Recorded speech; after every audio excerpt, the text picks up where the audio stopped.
A Lafayette woman who says she was shot by her ex-boyfriend shares her story tonight. The shooting happened on Louisiana Avenue a year ago. The woman and her friend fled to a local grocery store parking lot to get help. News 10's Rodrika Taylor spoke one-on-one with the woman who is still recovering. Rodrika joins us live now just off Louisiana Avenue where the shooting occurred. Rodrika.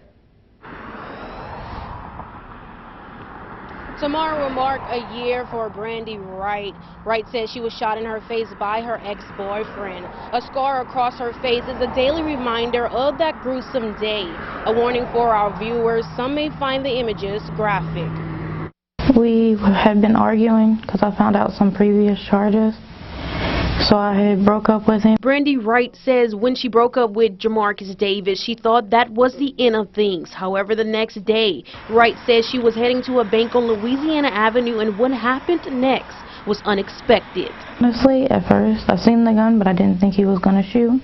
And then once he started shooting, I was like really scared. Davis was arrested and charged with 2 counts of attempted first-degree murder, illegal carrying of weapons, and possession of a firearm by a convicted felon. Since that day, she has had 2 surgeries. It kind of busted all this and all my teeth.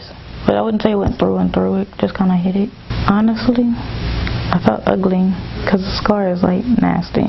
What are the doctors saying? Did the doctors say your face would ever be restored to how it was before? Nope. This is what the surgery was for, but he can't get it back to like it was. Now marked with a permanent scar, she says she will never forget the day. Since the shooting, she says she avoids the public as much as possible. My PTSD is really bad, even when I'm working.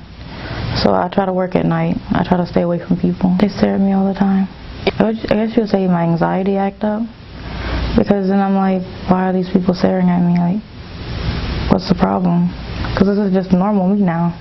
Wright says she is making it through daily by reminding herself of these words. Gotta stay strong for my kids. With October being Domestic Violence Awareness Month, Wright reminds people in abusive relationships of one thing. Honestly, look for all the signs. If they're showing any signs, get away. District Attorney Donald Landry says a pretrial date is scheduled for January 9th. Meanwhile, Brandy is looking for help to help pay off some of those medical bills. She has set up a GoFundMe account. We will have a link of that on our website at klfy.com. Live in Lafayette, Rodrika Taylor, KLFY News 10.